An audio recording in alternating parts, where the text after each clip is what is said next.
My name's James, and today I'm going to be checking out the album Negative Spaces by Poppy. Let's go. Really cool backing vocals there.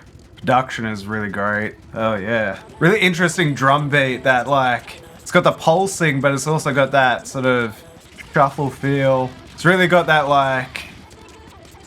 badass, dystopian sort of walking down the street feel. Big chorus. Gnarly breakdown. I like the negative space in the breakdown as well. Kind of just wish the song would have ended there instead of going back to a chorus. Would have been nice. I know, something different.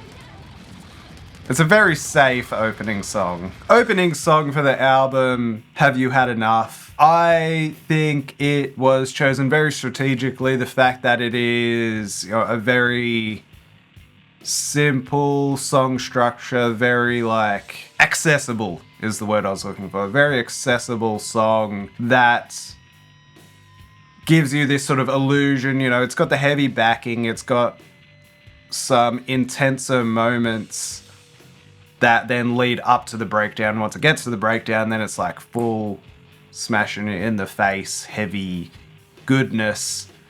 But up until that point, it kind of, it really is just sort of in that heavier rock to metal realm, I think, which does quite well to give you that illusion that it is not going to necessarily be a hardcore song. So this is the first time that I've really experienced Poppy on her own track. I had checked out Suffocate by Knock Loose a few months back, and everyone was saying, you got to check out Poppy. She is a standout artist. She is, I guess, a darling to the heavy community at the moment. And, doing some really, really awesome things. You have to check her out. So I'm sure many people will say, this is the wrong way to do it. You should have gone to X album, or you should have checked out this list of, singles first or whatever. But for me, albums are the best representation of an artist, of their creativity, of their creative output at this point in time. Every album should either be a progression from the previous, getting slightly better every time, or, in my opinion, should be, a complete disregard of what we've just done. Let's do something completely different. So with that in mind, going in, I do know that Poppy does come from, I guess, the heavy music sphere. However, I wasn't necessarily expecting something, for lack of a better word, poppy, popular sort of structured sounding. So with that in mind, it is almost like a dark pop mixture with that heavier groove metal, genty metal sort of thing. And first track, not too bad. The production is great as well. The songwriting is really good. There's, some nice little ear candy moments which just sort of keep it a little bit interesting, keep it moving along. The one thing that I do wish that the song, I wish the song just ended earlier. I don't think it really needed to go back to the chorus and then, sort of finish with that heavy outro. I think it could have cut it off at the ending of the breakdown. Make it a nice, clean, 3-minute song that gets it into the album nice and quick. But with that said, it would have broken that typical pop song structure of, sort of verse, chorus, bridge, chorus, outro. For me, that would have been better. For the song, I think it would have been better. But for the general audience, which I think this opening song kind of is for, maybe not. Maybe, having that sort of sing-along chorus is the better way to go. Particularly for live shows, I guess, as well.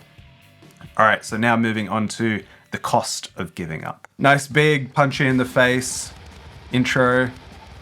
That doesn't hang around for too long. I like that. Nice use of dynamic build, dropping just synth and vocal. Drums come in, building things up. Guitars come in, build things up even more. Some nice piano in the background there. Big sing-along chorus moment. Big post-chorus genty breakdown fun. It is very like mid 2000s. It's very much that mix of like Evanescence meets Disturbed sort of thing. That's cool. That switch up for the breakdown, you know, half heavy, half double time, back to a slight heavy section, drops down to the chorus here to build the dynamics back up. I bet it has to do it. 2, 3, heavy, chorus. Yeah. Ooh, the vocals here in the chorus are really interesting. I guess just the panning and the multi-track of the vocals is really cool. The use of space for the vocal. So just really another heavy pop structured song. I don't know, it's okay. Yeah, like there's some great moments, but overall the song, they're quite straightforward structurally.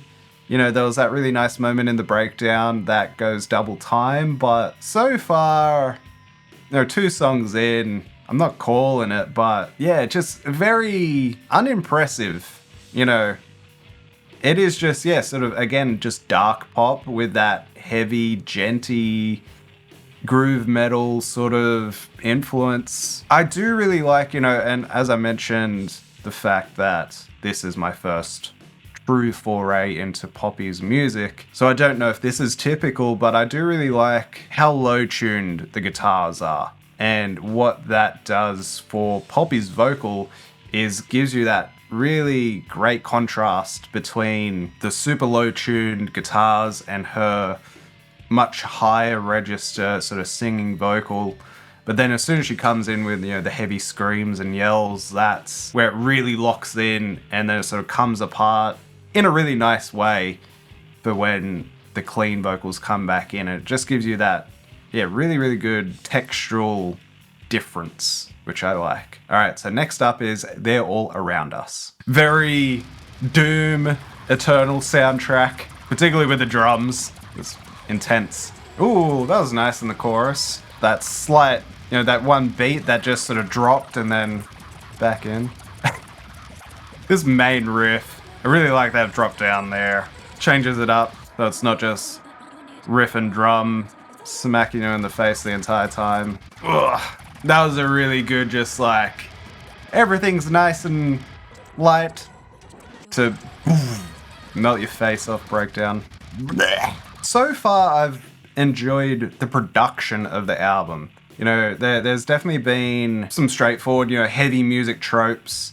However, that one, it seemed, the mix for me just didn't work. Something about like, yeah, there was just moments, particularly I think like you've got that really heavy guitar riff and you've got the drum kit, you're doing the double kicks just crazily, you know, consistently. And something that I've definitely noticed in more of the popular, heavier music is that like guitars seem to get third priority.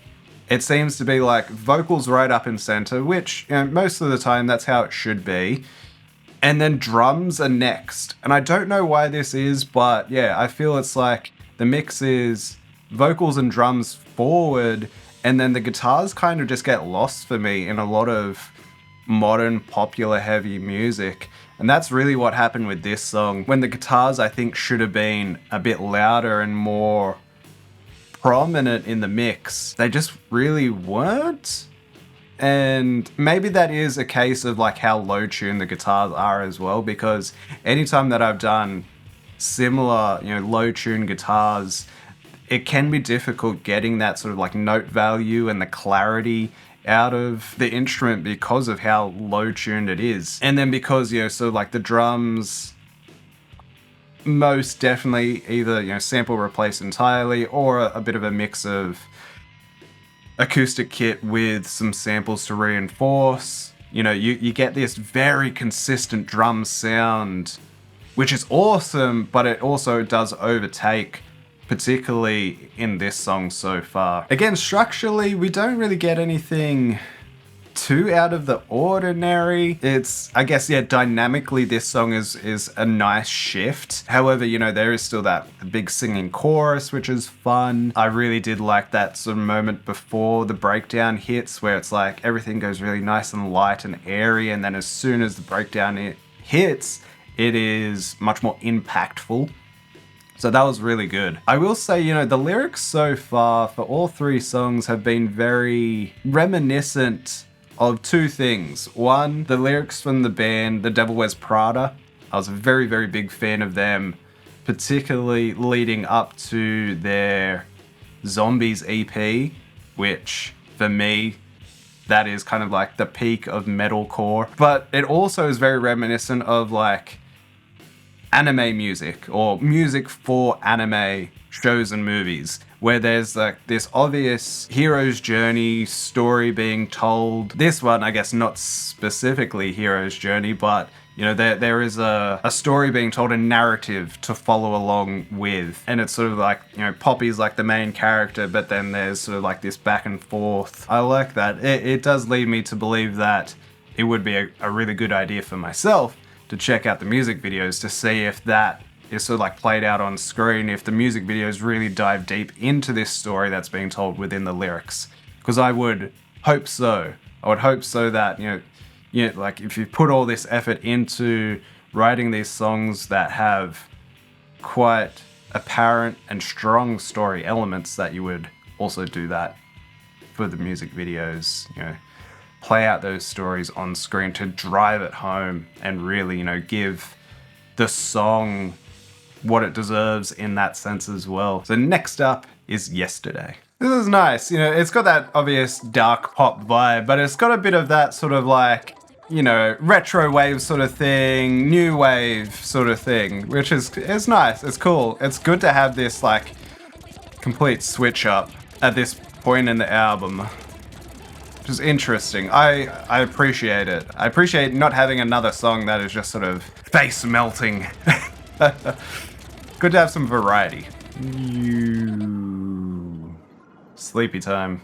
So I let the song Yesterday, you know, sort of follow into Crystallize there. I kind of felt listening to it that it probably should, particularly because, you know, Yesterday was like 47 seconds long or something like that, and it kind of felt like it was building up to then the intro of Crystallize. It was really interesting. I really do like the fact that, like, even if it didn't go into Crystallize, if it went to a heavy song, that would have been still really nice. So to have that sort of, yeah, 45, 47 seconds of Yesterday that sort of just like drops things down, still keeps the darkness and that intensity, but I guess a different type of intensity. I guess more of a tenseness. Yeah, you get that sort of a reprieve from being smacked in the face by the heavy guitars and drums, but there's still, yeah, sort of like a uneasiness as well, which then leads into this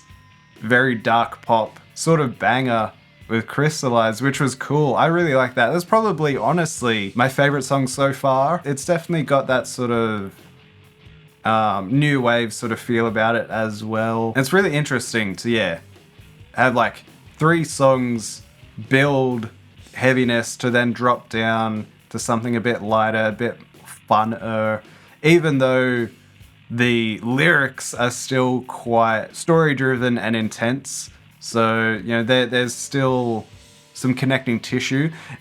I really liked at the end of Crystallize as well, you get that sort of like the pitch shifting of everything shifting down. It almost made me think of like, are the heavy songs set in reality?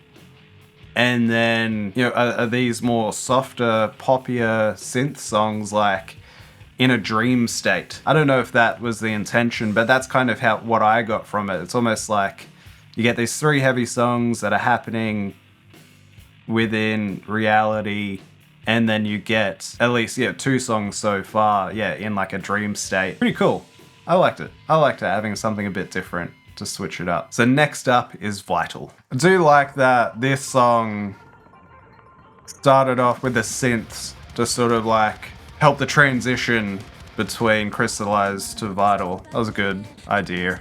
This very much has that, 2010s metalcore style where it's starting to get much more pop forward, sort of like Amity Fliction kind of style. Some really nice production in this song. Everything's fitting really well. The drums are kind of where they should be. All the atmospheric sort of sounds, spacey guitars and synths, really nice.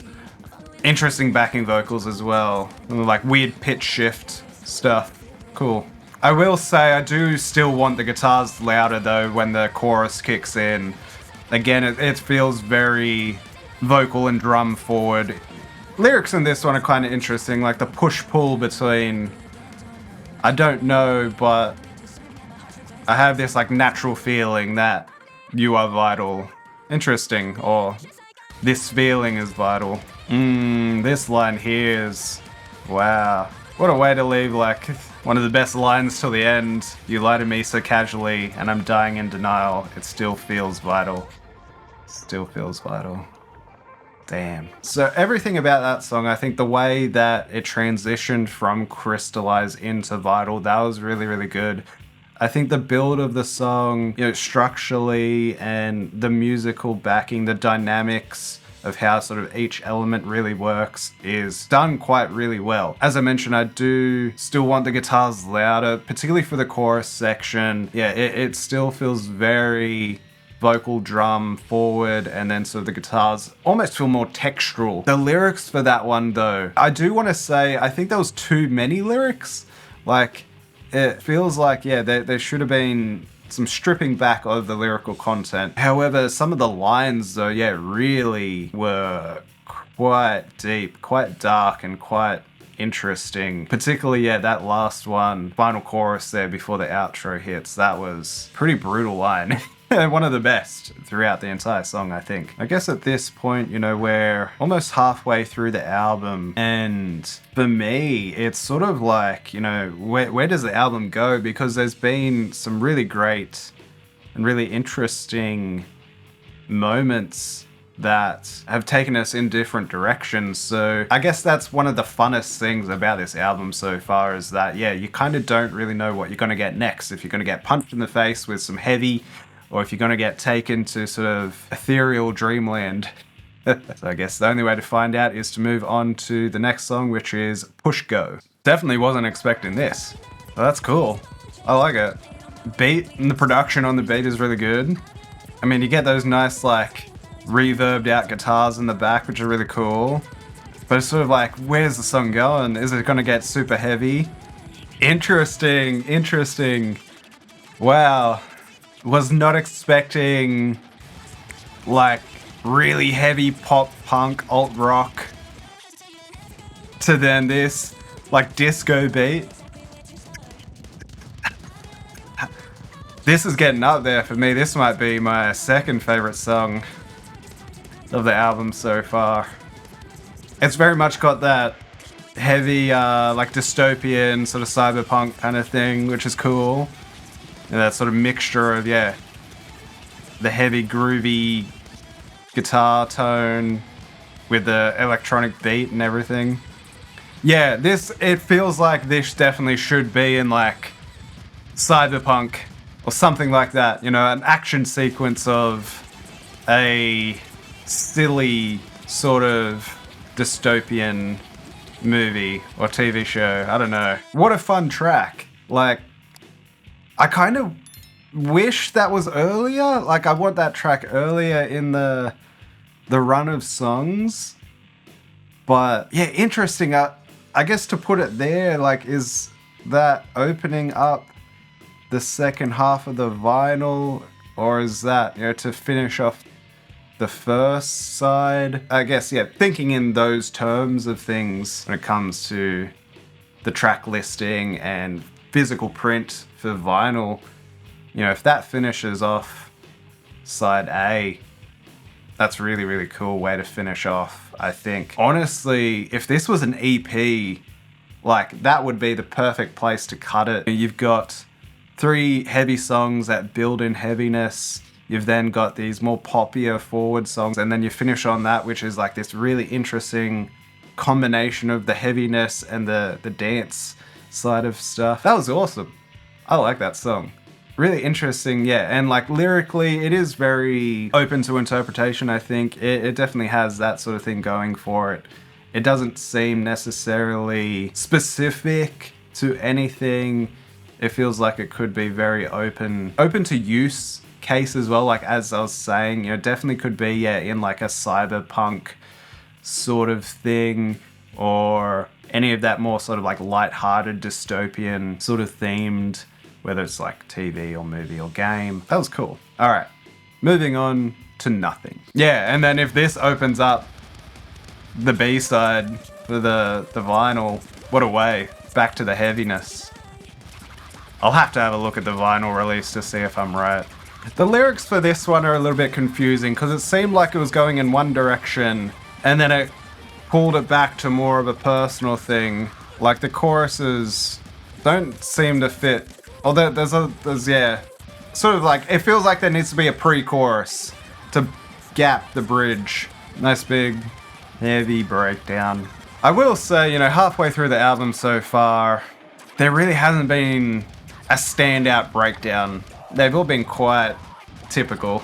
And so much use of, a soft chorus that then develops into the heavy chorus for the final chorus. That one overall, again, quite typical heavy song. Nothing really stood out. Like there wasn't anything production-wise that stood out. There wasn't anything musically within the songwriting side of things that really stood out. There wasn't even anything like vocally or lyrically that really stood out. And yeah, the lyrics for that one were quite confusing. It almost felt like there was like two separate songs being written and then neither of them were quite at the finishing point, so they sort of took pieces and melded them together. Because it seemed like the verses were going in a different direction to the choruses, like a little bit undercooked, I think. All right, so the next one is The Center's Falling Out. Amen break. Hell yeah. Yes. Oh, breakdown's coming. The air horn. So we definitely get quite a big musical shift within the heavy genre sphere of things. Like that one, I would definitely say is much more on like the chaotic deathcore side of things, which is cool, which sort of, I wonder if that's potentially a nod to, the Knock Loose stuff that Poppy featured on earlier in the year. That track was really fun, good to get something that doesn't have, I guess, a traditional chorus that just breaks things up a bit, both genre-wise, but then within the sort of songwriting, structure and everything else.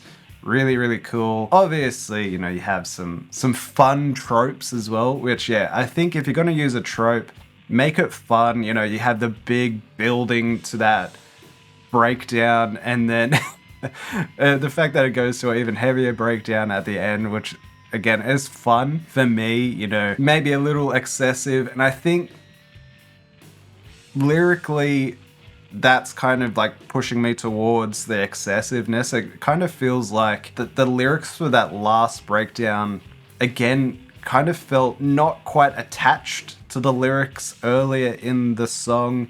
And also there was some lyrics early in the song which kind of felt completely detached to lyrics in the previous song, which, I'm not saying that sort of the lyrics should all work together throughout the entire album, because some songs just sort of stand alone. But yeah, it sort of feels like there's this interesting push-pull on some of the themes. It doesn't necessarily feel like there is like an all-encompassing theme for the album. It kind of just feels like, each song is its own thing, unless there are some songs that do feel sort of like attached to each other, sort of like Yesterday and Crystallize. So yeah, a fun one to chuck in. I think with that one, that was just a really fun one to chuck in at this point in the album, break things up a bit, have some fun with it, do some generic heavy stuff, which is just fun. All right, moving on to another shorter one with Hey There. Ooh, interesting. Interesting, okay. I like these little sort of break songs to break up the album, to take us somewhere else. Again, that one sort of did feel quite dreamlike. Not as much as Yesterday, but it had that sort of, the repeating sort of pattern of things, the looping and some of the more sort of atmospheric sort of stuff happening. That was nice. It is sort of funny how, I was saying, some songs feel very connected and feel like there's very much a theme happening, and then some just kind of feel like they're standing on their own. But then there is this repeating line or this repeating phrase of negative spaces that has popped up throughout the album that I feel the intention, I guess, to me seems like, it should be connecting everything, but it almost seems like maybe these shorter tracks were put in to be that sort of connecting tissue, to remind the audience of sort of remember you're listening to negative spaces and there's a theme here. But just nice overall to get these little breaky songs, which is cool. All right, and on to the title track, Negative Spaces. Very late 90s grunge, pop punk forward, particularly with the whoa. There's also been a lot of sort of recurring themery around hell, or at least just the mention of hell, but in very different contexts. Okay, I get it now. The negative spaces, I get it. I will say the bridges and breakdowns have some of the best lyrical content and really seem to get to the crux of the song. So I think another song where, musically, there's a lot of typical sort of pop punk in there. There's also, some generic use of certain musical flavors and musical structure and turnarounds and all that sort of stuff, and the whoa-ohs, it's all that, but it's all fun. As I sort of said before, I think there's a lot of fun in the music of that song.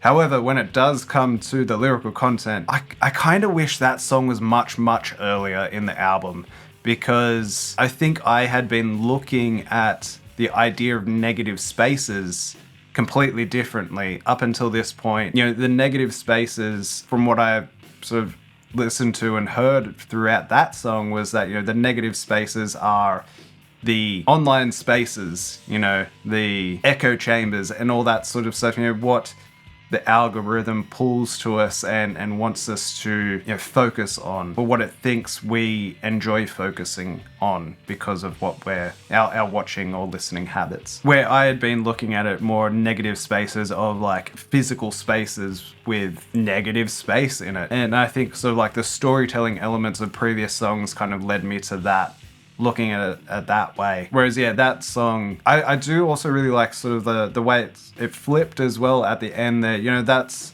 probably the first song that I think really benefited from having a double chorus at the end, because the final chorus that opens up same lyrical structure as previous choruses, but that final chorus where it sort of brings it back around and it makes it more of a positive feel rather than the negative that we've gotten throughout the rest of the song. That was really nice, and I enjoyed that. Because we've got so much of a negative lyrical themery throughout many of the other songs, it was nice to get this positive shift, both within the album, but I think the song really, really took on a different standpoint and really benefited from having that double chorus with some new lyrics in there. Okay, I think we're in the home stretch here. 4 more songs to go. So next up is Surviving on Defiance. Always fun to have a heavy song in a major key. Gives such a different feel. It almost is very anthemic. Kind of got that big stadium anthem thing going for it. Some really nice dynamic shifts in this song. Also like the effect that's on the vocal. The sort of reverse delay sort of thing. It's nice. As I said, it's sort of nice to have, a heavy song that has that major feel to it. It's fun, it's different. It wasn't super interesting overall. Something that I've sort of, at least I think I've sort of cottoned onto as well, is when it comes to some of the songs, the lyrical content, they do very much feel or are in the vein of like a rebellious teen rebelling against their parents or against the world, against society. That one definitely, I was trying to sort of think of who's the she that Poppy is talking about, and I kind of assume it's maybe a mum type figure. It has that sort of thing about it, the running as well, when I run and then so run. And there was a bit of that sort of like, I'm looking forward to the future, of things being better in the future, but at the moment, I'm happy to run, I'm happy to rebel, I'm happy to be defiant because I'm living the half-life sort of thing, and I'll live a full life in the future. Some interesting lyrics in that one. Again, there are definitely some, I don't know if it's on purpose. It kind of doesn't feel on purpose to sort of, leave it as it's being like left up to interpretation. It does sort of feel like there are moments where it's just like the lyrics are a little bit half cooked. Because, I love a good song that is very poetic and up to interpretation, particularly in the heavy music sphere, because I think you do get a lot of heavy bands that are too literal. And that's just sort of like the nature of their vocalist. So when you do get a lyricist or a vocalist that is very poetic and is able to leave room for interpretation for the listener, it's really nice. But yeah, in here there's moments where it definitely feels very intentional, but there's also moments throughout the album which it hasn't felt intentional. Interesting. I could definitely be very wrong as well. Alright, so next track up is New Way Out. Yeah, the lyrics of this one are pretty trash. Like, they'll take my everything but leave me nothing. Saying the same thing twice there, just in a different way. That second verse, again, lyrically, I don't know. Like, it's first verse talking about demons and things, monsters pushing her down, her having to build herself back up. Which, I mean, it's great themery, but then I don't know. But they're not pushing me down, Poppy. They're pushing you down. I guess it's trying to sort of like, form camaraderie, I guess, connection through song. It should be because they push and pull us down, and we're forced to face who we've become. Like, the mixture between I and you and them, it doesn't really progress the song well. Like, if this whole last chorus was us and we, that would have been cool. So yeah, with that one, musically, it was okay. There were some interesting moments. Definitely, again, sort of back to that, like, Mick Gordon, Doom Eternal sort of thing, which is fun. I love the music from Doom Eternal. I played a little bit of the game, but the music is, top tier and so influential, like, insanely influential. However, yeah, lyrically for that one, like, it seemed like it was going to go in this sort of storytelling adventure sort of thing. And then, yeah, there was just some, like, backwards ass lyrics that didn't really work. And then the second verse sort of, like, it felt like it was trying to do something else. And then it sort of, like, feels like it's, like, reneged on what it was trying to do. Yeah, that one lyrically was a bit all over the shop. And again, just felt like a little bit underdone, underbaked, needs a bit more time in the oven. Song structure, I guess, yeah, is nothing too interesting there, but really well produced again. Alright, next up, another short one.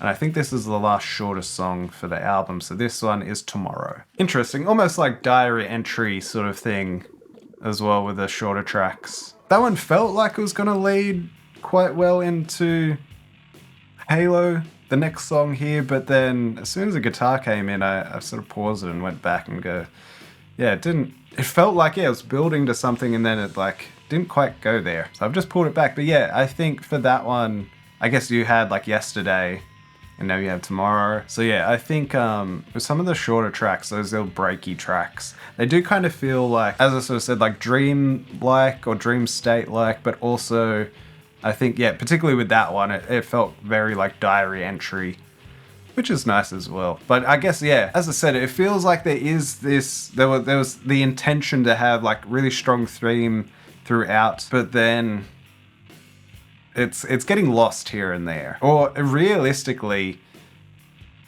I do think this whole album probably should have been 2 separate EPs. That's kind of what I feel it should have been. For the art. Obviously, you know, music labels will do what they want to do and there'll always be the contractual obligations, but I think for the art itself, which is what I'm interested in mostly, is, yeah, I think it would have been much better. 2 separate EPs connected through this tissue of certain themes and ideas. Anyway, the next song is Halo. I like the way the guitar is moving around in this one, the intro. Interesting panning stuff. Interesting shift there. Hope it pays off. Ugh, I don't know.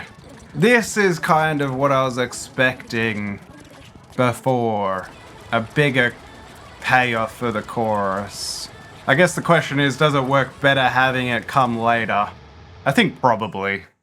So that's it. That's the final track for the album. I don't know. This whole album was such a weird ride. I think my conclusions are really that it shouldn't have been an album. I think it should have been 2 separate EPs released in the same year that, yeah, have this connecting tissue between the two. Just because, yeah, I think there's moments that are really interesting musically. There's moments that are really interesting lyrically. You know, there's this idea of negative spaces. There's this idea of working through sort of, I guess, yeah, certain social situations, certain mental health situations, certain living situations, you know. And, you know, these ideas of, yeah, being optimistic, looking to the future. You know, things might be shit now, but they're gonna get better. Yeah, there was some really great heavy songs. There was some really great lighter, you know, sort of on the more dance side of things. But yeah, just like overall as an album, I think the themes kind of get lost. I think there's some songs that really could have just used some fine tuning. I think particularly when it comes to the lyrics, I think overall the production is quite good, and there's definitely some moments where there's some interesting use of, you know, some fun production techniques. But there's certain songs that, like, you could have gone further into the production stuff and made them more interesting and kind of saved moments of the songs. There was other songs that, yeah, sort of just like, honestly, I don't think really needed to be on the album. It's a tough one. Because there's moments that I really enjoyed. Like Crystallize was awesome, Push Go was awesome, but they're kind of, yeah, the standout tracks to me. Everything else, you know, I did like Yesterday and Tomorrow and Hey There, you know, they were all just like these little interesting moments to keep things different, to sort of break things up a bit, which I think the album absolutely needs. But I guess, yeah, if you take those tracks out, those 3 specifically, you know, you drop the runtime down, you drop the track listing down. Would it work better? I don't think so. Or as I said, you just break it up into 2 EPs and have 2 awesome EPs rather than 1 okay album. So I guess with that said, you know, my first foray into poppy, please let me know, what are your guys' thoughts on Negative Spaces? Where does this sort of land in the poppy lineup of releases?